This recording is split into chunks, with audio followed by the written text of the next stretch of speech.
They say the wind still whispers their names on moonless nights in Selkirk. 7 sisters gone in a single evening, leaving behind only a locked door, 7 pairs of shoes arranged in a perfect circle, and a town too terrified to speak the truth. For 125 years, the families buried the secret so deep that even the gravestones lied. But I found the letters. I found what really happened that November night in 1899, and what I discovered didn't just solve a mystery, it shattered everything I thought I knew about loyalty, sacrifice, and the price women pay for loving too fiercely in a world determined to break them. My name is Margaret Thornhill, and my great-great-grandmother was the 8th sister, the one who survived, the one who kept the secret until it consumed her. This is the story she could never tell. The box arrived on a Tuesday, which felt appropriate for something that would unravel my entire understanding of my family's history. My grandmother had been dead for 3 weeks when the estate lawyer called to say there was one final item, something she'd left specific instructions about. It was to be delivered to me, and only me, exactly 21 days after her burial, not a day sooner. I signed for the package at my apartment door in Chicago, noting how the delivery driver seemed eager to be rid of it, as though it carried some weight beyond its physical form. The box was surprisingly small, made of dark wood that had aged to an almost black patina, with iron hinges that had rusted into permanent stillness. A key hung from a faded red ribbon tied around it. My hands trembled as I set it on my kitchen table. I'd been close to my grandmother, or so I'd thought. Margaret Thornhill the First, I'd called her, since I was her namesake. She'd been a woman of fierce intelligence and strange silences, someone who could recite poetry for hours but would go absolutely mute if anyone mentioned her grandmother's family. The Ashworth side, she called it, though she never explained why that name required such careful separation from the rest of our lineage. The key turned with difficulty, and when the lid finally opened, I was hit with the scent of lavender and something else. Old paper, certainly, but also something like grief, if grief had a smell. Inside were letters, dozens of them, tied with ribbons that had once been white but had yellowed to the color of old bone. Beneath them lay a leather journal, a photograph, and a small cloth bag that clinked with the sound of metal. I picked up the photograph first. 7 young women stood in a formal arrangement, their faces serious in the way photographs from that era demanded, but their eyes held something else. A defiance, maybe. A knowing. They ranged in age from what looked like 16 to perhaps 30, all with variations of the same dark hair, the same strong jaw, the same eyes that seemed to look right through the camera and into me. Written on the back, in careful script, the Ashworth sisters, Selkirk, Manitoba, October 1899. Margaret, Kathleen, Rose, Dorothy, Helen, Beatrice, and little Sarah. 7 names. I counted the faces again. 7 women. My throat tightened. Beneath the names, in different handwriting, shakier and written in what looked like pencil, 1 month before God took them home. But that was a lie. I knew it immediately, the way you sometimes know truth, even before you have proof. God hadn't taken them. Something else had happened, something my grandmother had needed to tell me but couldn't bear to say aloud. I reached for the journal. The first entry was dated November 15, 1899, written in the same hand as the names on the photograph. My name is Margaret Ashworth, and I am writing this because I am the only one left to tell the truth. In 2 days, I will lie. I will stand before the sheriff, before the minister, before everyone I have ever known, and I will tell them that my sisters went peacefully, that it was God's will, that it was illness or accident, or any of the 1,000 natural explanations that make death digestible. But tonight, while the truth still lives in me, while I can still feel Kathleen's hand in mine and hear Rose singing Sarah to sleep, I will write what really happened. Someone, someday, must know. Even if that someone is you, unknown descendant, reading this long after everyone who could have told the truth has turned to dust. I read through the night. I called in sick to work the next day and kept reading. By the time I finished, my face was wet with tears I didn't remember shedding. I understood why my grandmother had waited until death to let this story escape. The Ashworth sisters had lived on a farm outside Selkirk, Manitoba, a small town where everyone knew everyone, and secrets were currency more valuable than gold. Their father had died in 1896, leaving their mother to raise 7 daughters, alone in a community that viewed unmarried women with suspicion and groups of women with outright hostility. The sisters had made it work through determination and what the townspeople called unnatural closeness. They farmed together, sold goods together, went to church together, in a block that the other pews seemed to curve around. They were too smart, too independent, too unwilling to scatter themselves into separate marriages that would divide their strength. The youngest, Sarah, was only 16. The oldest, Margaret, was 31 and had already refused 4 proposals from men who couldn't understand why she'd choose her sister's over the security of a husband. But it wasn't just their independence that made them dangerous to Selkirk. It was what they knew. In October 1899, Sarah had been walking home from the general store when she witnessed something behind the church. She saw the minister, Reverend Blackwood, and the town's most respected banker, Mr. Thornhill. Yes, I had to pause there, seeing my own surname in an argument that ended with money changing hands, and words that Sarah's young ears shouldn't have heard. Words about funds missing from the church building committee, about accounts that didn't match the ledgers, about a scheme that would devastate half the families in Selkirk if it came to light. Sarah had told her sisters. Of course she had. That's what sisters did. And the 7 of them, in their collective wisdom and their dangerous belief in justice, had decided to confront the men. Not publicly, they weren't fools, but privately. They'd asked for a meeting, just the 7 of them and the 2 men, in the church hall on the evening of November 20th. Margaret's journal entries from the days before that meeting were filled with hope and fear in equal measure. Hope that they could set things right, that their evidence would force the men to return what they'd stolen and face consequences. Fear that they were naive, that men with that much power wouldn't simply roll over because 7 farm girls had caught them in their crimes. The entry from November 20th was written in the afternoon, hours before the meeting. Rose made a pie, as if this were a social call, as if we weren't about to accuse the 2 most powerful men in town of theft and fraud. She says if we're going to do this, we should do it like ladies, with grace and certainty. Kathleen has the ledgers Sarah copied. Dorothy has the list of questions. Helen has her steady voice that never wavers, even when she's terrified. Beatrice has the names of witnesses we can call if needed. Sarah has her bravery, which shames us all, and I have this terrible feeling in my stomach that won't go away. Like my body knows something my mind refuses to accept. But we're going anyway. 7 sisters together. We've never failed each other yet. There were no more entries in Margaret's hand for 3 days. When the writing resumed on November 23rd, it was different, smaller, compressed, as if she were trying to make herself disappear into the page. They're all gone. I'm the only one left, and I am the architect of their deaths as surely as if I'd struck the match myself. I should have known. I should have understood what men like that do when cornered.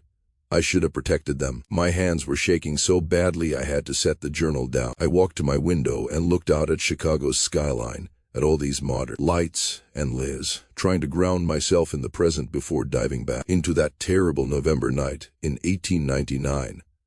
When I returned to the journal, Margaret's account was clinical at first, if she could only tell it by removing herself from the emotion. The meeting had started calmly. The sisters had presented their evidence. Reverend Blackwood had listened with what seemed like patience, even concern. Mr. Thornhill had been quieter, his eyes moving from sister to sister in a way that Margaret noted made her skin crawl. When they finished their presentation, there was a long silence. Then Reverend Blackwood had stood and locked the door. "What you've discovered," he said, in that same voice he used for sermons, "is unfortunate. And what you're asking us to do, confess, repay, face public humiliation, is impossible. Surely you understand that." Kathleen, brave Kathleen, had stood up. "Then you leave us no choice but to go to the authorities." That's when Mr. Thornhill had spoken. "And who do you think the authorities will believe? 7 spinster sisters who've always been odd, who everyone knows are too close, too strange, too resistant to normal life? Or a reverend and a banker, pillars of this community, who'll swear you came here making wild accusations because you're bitter, unbalanced women who've let isolation twist your minds? We have evidence," Dorothy had said, her voice steady. "Evidence that could have been fabricated by women everyone already suspects of impropriety," Reverend Blackwood had replied. "Evidence that would be examined by my friends, by men who respect me. Do you really think this ends any way but badly for you?" Margaret wrote T. She'd felt it then, the shift in the room. This wasn't going to be a negotiation. This was going to be something else entirely. However, the Reverend continued, "There is another solution, one that protects everyone." He'd pulled out a bottle and 7 small glasses. "A toast," he said, "to keeping Selkirk's peace." to understanding that some secrets are better buried than exposed, to 7 wise women who know when to choose the greater good over their own pride. Rose had recognized it first. Her husband had died of poison 2 years earlier, and she knew the look, the smell, the slight discoloration of liquid that carried death. "You can't be serious," she'd whispered. "I'm entirely serious," Reverend Blackwood had said. "You drink, you go home, you go to sleep. And in the morning Selkirk mourns the tragic loss of the Ashworth sisters to a terrible illness. Or you refuse, and I'm afraid accidents happen. 7 women living alone on a remote farm, fires, intruders, terrible things that the sheriff would investigate but never quite solve. Your mother, who lives in town, might also suffer from the grief. Elderly women are so fragile." Margaret described the next moments as the worst of her life, looking at her sisters, seeing the same calculation in each face. If they refused, they'd be killed anyway, probably tortured first, and their mother would die too. If they drank, it would at least be on their terms, together quick. But Margaret had seen something the others didn't. There were only 7 glasses, the price of silence. I had to stop reading. The apartment felt too small, too full of ghosts that reached across 125 years to wrap their hands around my throat. I understood now why my grandmother had carried this silence to her grave, why it had carved lines into her face that no amount of happiness could smooth. But I forced myself to continue. Margaret deserved that much, someone to finally witness what she'd endured. "Why only 7? Margaret had asked, her voice somehow calm despite the terror coursing through her. Reverend Blackwood had smiled. It was the smile Margaret focused on in her description, the pastoral warmth that made it obscene. "Because one of you needs to survive to tell the story. One of you will drink water, while your sisters drink poison. Will watch them die, and will then help us craft the narrative that protects this town. You'll tell the sheriff it was influenza. You'll tell your mother they went peacefully. You'll live with this knowledge alone, forever, because if you ever tell the truth, we'll kill your mother. We'll kill anyone you ever love. Will destroy you so completely that you'll wish you'd drunk the poison too." The sisters had looked at each other then, and Margaret wrote that what passed between them in that moment was beyond language. 7 women who'd shared everything, rooms, clothes, dreams, fears, facing an impossible choice. "I'll be the one," Margaret had said immediately. "No," Kathleen had gripped her hand. "You have Edmund waiting for you. You have a life coming. Let me. You have your art," Margaret had interrupted. "Rose has her music. Dorothy has her writing. I have nothing but all of you, and I can't choose which of you to watch die. So it has to be me." But Sarah, 16-year-old Sarah, who'd started this whole thing by being brave enough to witness and truthful enough to tell, had stood up. "It should be me. I'm the reason we're here. Let me fix it." Margaret wrote that she'd never moved faster in her life. She'd grabbed the glass, meant to be water. Reverend Blackwood had marked it with a tiny scratch, thinking himself clever, and she'd thrown it in his face. In the chaos, as he'd stumbled backward, she'd shoved Sarah toward the window, screaming at her to run. But Mr. Thornhill had been faster. He'd caught Sarah, held her with one arm, while he refilled the glass from the poison bottle with the other, and then he'd made each sister drink while he held Sarah's throat, made it clear. He'd strangle her right there if they didn't comply. Margaret had been last. She'd watched Kathleen drink and collapse within minutes, her brilliant mind that could recite Shakespeare going dark. She'd watched Rose clutch her stomach and curl into herself, her singing voice reduced to gasps. She'd watched Dorothy, Helen, and Beatrice hold hands as the poison worked through them, trying to comfort each other until they couldn't move at all. And then it had been her too, RN, with Sarah sobbing behind Mr. Thornhill's hand. And Margaret had understood the final cruelty of their plan. They'd given her the choice they'd promised, but only after making her watch her sisters die. Only after ensuring that survival would be its own form of torture. "Drink," Reverend Blackwood had said, "and we'll let Sarah go. She can run home to your mother, never knowing what happened here. She can live, or refuse, and we kill her right now, and you get to die knowing you chose your pride over her life." Margaret had reached for the glass, but Sarah, small Sarah who'd somehow gotten her hand free, had bitten Mr. Thornhill hard enough to draw blood. In the second he'd loosened his grip, she'd lunged forward and grabbed the glass from Margaret's hand. "I'm sorry," she'd whispered, and she'd drunk it all. Margaret's description of the next minutes was nearly illegible, the words blurred by what might have been tears from 1899 or my own from the prison. She'd held Sarah as the poison worked, had felt her baby sister convulse and still in her arms, all while the two men watched with clinical detachment. When Sarah had finally gone quiet, Reverend Blackwood had handed Margaret a new glass. "Water this time," he'd said. "Drink it. Prove to us you'll keep the bargain." Margaret had drunk it because she'd stopped caring whether it was poison or water. She'd drunk it because 6 of her sisters were dead and she couldn't save the 7th. She'd drunk it because surviving suddenly seemed like a worse punishment than dying. But it had been water. And when she'd woken up the next morning in her own bed, the men had carried her home, had arranged her sisters' bodies in their beds too, had already called the sheriff about the tragic illness that had struck in the night. She'd understood the full scope of her imprisonment. The town had believed the lie. Of course they had. 7 sisters dying in one night was tragic, but possible influenza, scarlet fever, any number of illnesses could sweep through a household. The sheriff had examined the bodies, noted the similar symptoms, and concluded it was natural causes. The Reverend had led the funeral service with tears in his eyes. Mr. Thornhill had donated money for a memorial. Everyone in Selkirk had mourned the loss of the peculiar Ashworth sisters, and no one had questioned the narrative, except Margaret's mother. In the journal, Margaret wrote that her mother had looked at her at the funeral and known, the way mothers know, that her surviving daughter was carrying a weight that would eventually crush her. But when her mother had asked, Margaret had lied. She'd lied because Reverend Blackwood and Mr. Thornhill had made it clear any hint of truth, and her mother would suffer the same fate. So Margaret had buried her sisters, and then she'd buried the truth, and then she'd tried to bury herself. But she couldn't die. She'd tried in those first months. The journal detailed attempts that made me wee. Small poisons that only made her sick. A rope that broke. A frozen lake that somehow didn't crack beneath her. She'd written that even death was denying her, forcing her to live with what she'd witnessed. Eventually, she'd made a different choice. If she couldn't die, she'd disappear. She'd left Selkirk in the middle of the night in March 1900, just 4 months after her sisters died. She'd gone to Winnipeg, then Toronto, then eventually to the United States, always moving, never settling long enough for the past to catch her. She'd changed her name to Margaret Thornhill, taking the surname of the man who'd killed her sister as a form of self-punishment, a daily reminder of her failure to protect them. She'd married a kind man who never understood why his wife woke screaming, why she refused to attend church, why she'd never let him meet any family. She'd had one child, a daughter, who would become my grandmother. The journal entries grew further apart after that. Years would pass between writings, but each entry returned to the same themes: guilt, grief, the impossibility of justice. Margaret had tried once to send an anonymous letter to authorities in Manitoba, detailing what had happened. 2 weeks later, she'd received a response, a letter from Mr. Thornhill, now even more powerful, informing her that her mother's health was quite fragile, and any stress might prove fatal.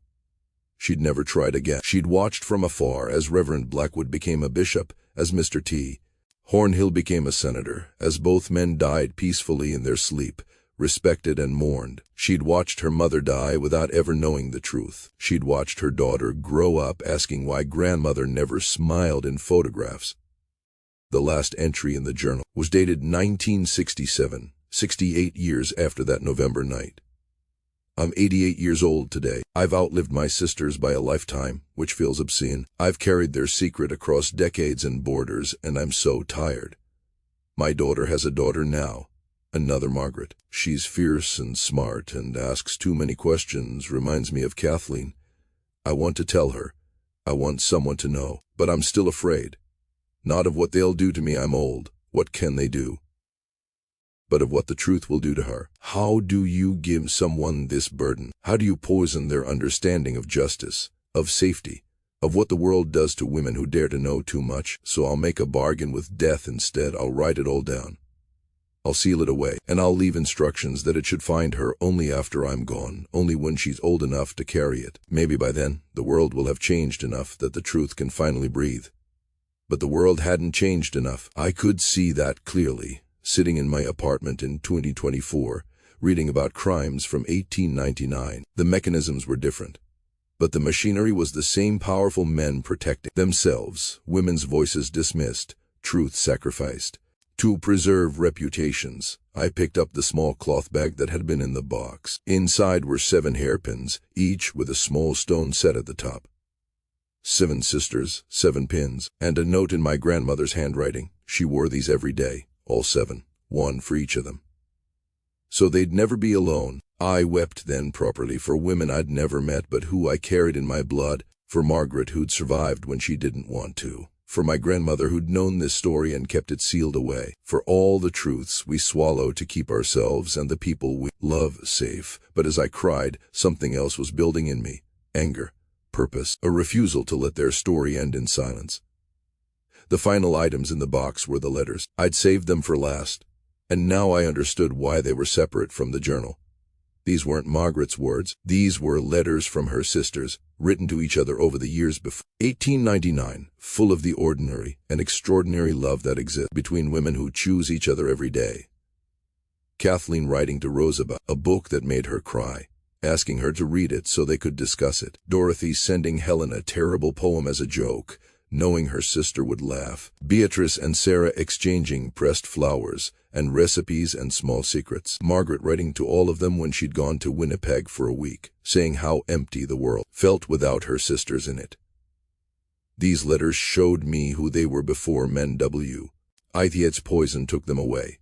Brilliant, funny, ordinary, extraordinary women who loved each other fiercely and paid for that love with their lives. The last letter in the pile was different. It was addressed to me. My grandmother's handwriting, dated 3 months before her death. Dearest Margaret, if you're reading this, I'm gone, and you found the truth I couldn't speak aloud. Your great-great-grandmother Margaret was my hero and my cautionary tale. She survived when she didn't want to, and she carried that weight until it broke her. I watched it break her, and I swore I wouldn't pass that breaking to you. But silence breaks us too, doesn't it? Silence is its own kind of poison. So here's what I want you to know. You have a choice she didn't have. You can let this story die with the people who lived it, or you can tell it. You can let those men win, even in death. Or you can speak their names and their crimes to anyone who'll listen. There will be consequences. Truth always has consequences. The Thornhill family is still powerful in Manitoba. The church will defend its own. People will say you're lying, or attention-seeking, or disrespecting the dead. But you, my brave girl, you have something Margaret didn't. You have time and distance and a world that's starting finally to believe women. So tell them about the 7 sisters of Selkirk who vanished because they knew too much and cared too much and believed too strongly in justice. Tell them what silence causes. T.S. Tell them what love looks like when it's too big for the world to contain. And tell them that some secrets are meant to be kept. But this isn't one of them. This is a story that deserves to live. I love you. I've always loved you. And I'm sorry I couldn't be braver. But I believe you can be. Show them what our family is capable of when we choose truth over safety. Yours always, Margaret Thornhill I. I sat with that letter for a long time. Hours maybe. The Chicago afternoon turned to evening, turned to night, and I just sat there feeling the weight of what had been handed to me. Then I opened my laptop, and I started to write. Not the sanitized version, not the version that would be easy to digest. The true version, all of it, the poison, the coercion, the men who committed murder and called it preservation. The names: Reverend Jonathan Blackwood, Senator William Thornhill.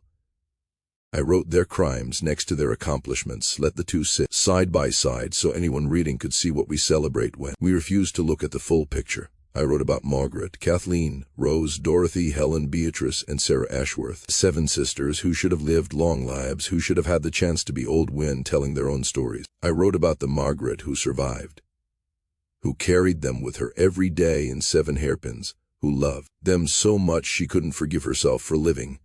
And I wrote about what I was going to do next, because words on a page weren't enough. I was going to Selkirk. I was going to stand in that church, if it still existed, and I was going to tell this story out loud. I was going to file requests for the original death certificates, for the sheriff's report, for any documentation that still existed. I was going to contact historians and journalists and anyone who might help me excavate the truth from the lies Selkirk had been built on. Would it change anything? Maybe not. The men were long dead. Justice, in the legal sense, was impossible. But silence was also a choice, and it was one I refused to make. That night, I wore all 7 hairpins in my hair, awkward and excessive and perfect. I looked at myself in the mirror and I could see them, my 7 ancestors, the ones who died and the one who'd survived. I could see my grandmother, who'd carried this weight in silence. And I could see myself, the newest Margaret in a line of Margarets, finally understanding what it meant to inherit not just a name but a responsibility. The story of the 7 Sisters of Selkirk didn't end in 1899. It didn't end when the original Margaret died, or when my grandmother kept the secret locked away. It ended here, now, with me choosing to break the silence that men had used to bury inconvenient women for centuries. I hit publish on the article at 2 a.m. By morning, my inbox was full, some messages supportive, others accusing me of fabrication or family disloyalty. The Thornhill Family Foundation released a statement calling my claims unsubstantiated slander. A church historian from Manitoba said there was no evidence to support my fanciful story. Someone sent me a message saying I should be ashamed for tarnishing my own ancestor's name. But someone else sent me a link. A genealogy researcher who'd been studying Selkirk's history had found references to the Ashworth sisters in old newspapers, small mentions of their independence, their refusal to marry, their unnatural closeness. She'd found a note in a retired sheriff's personal papers written years after the deaths, expressing doubts about the official story. She'd found a letter from a local woman, written in 1900, claiming that her grandmother had seen the reverend and the banker carrying something wrapped in cloth into the church late on the night of November 20th, but had been too afraid to report it. The evidence was circumstantial. It would never hold up in court, but it was there, scattered in fragments across 125 years of history, waiting for someone to piece it together, waiting for someone to care enough to look. More messages came in over the following weeks. A woman whose great-grandmother had lived in Selkirk wrote to say that family legend held that the Ashworth sisters had been poisoned, but no one could prove it. A historian specializing in crimes against women sent me documentation of similar cases, women who'd witnessed corruption or crime and died under suspicious circumstances that were never properly investigated. A journalist wanted to do a feature story. A documentary filmmaker wanted to option the rights. The truth, it turned out, had been waiting for 125 years to be told, and once it started coming out, it couldn't be stopped. 6 months after I opened that wooden box, I stood in Selkirk Cemetery in front of 7 graves. Someone had maintained them over the years. My grandmother, I later learned, had paid for their care, even though she'd never visited in person. The headstones were simple: Margaret, Kathleen, Rose, Dorothy, Helen, Beatrice, and Sarah Ashworth. Beloved daughters and sisters. The dates of their deaths all the same, November 20th, 1899. But now there was something new. The town council, under pressure from the publicity and from descendants of other families affected by Reverend Blackwood and Senator Thornhill's corruption, had agreed to add a plaque. It read, "In memory of the Ashworth sisters, who died seeking justice and truth. May their courage inspire us to face difficult truths rather than bury them. Some secrets are meant to be kept, but this isn't one of them." It wasn't everything. It didn't bring them back or punish the men who'd killed them, but it was something. It was their story, finally told. It was proof that they'd existed, that they'd mattered, that what happened to them was wrong. I placed 7 white roses on the graves, 1 for each sister, and I placed 1 red rose on the grave of Margaret Ashworth Thornhill, the 8th sister, the one who'd survived, the one who'd carried them all until she could finally put them down. As I stood there, I thought about what this story means. It's not just about 7 women who died in 1899. It's about every woman who's been silenced, who swallowed truth to keep herself or her loved ones safe. It's about the price we pay for that silence and the cost of breaking it. It's about how the powerful protect themselves and how the powerless find ways to speak anyway, even if it takes 125 years. But it's also about love, about 7 sisters who chose each other over safety, who believed in justice even when it killed them, about a woman who survived when she didn't want to, who carried her sister memory in 7 hairpins and a secret that weighed more than bone, about a grandmother who knew when to speak and when to stay silent, who trusted her granddaughter enough to hand her the truth, about all the women who came before us, who endured and survived and passed their strength down through generations until it reached someone who could finally tell the story.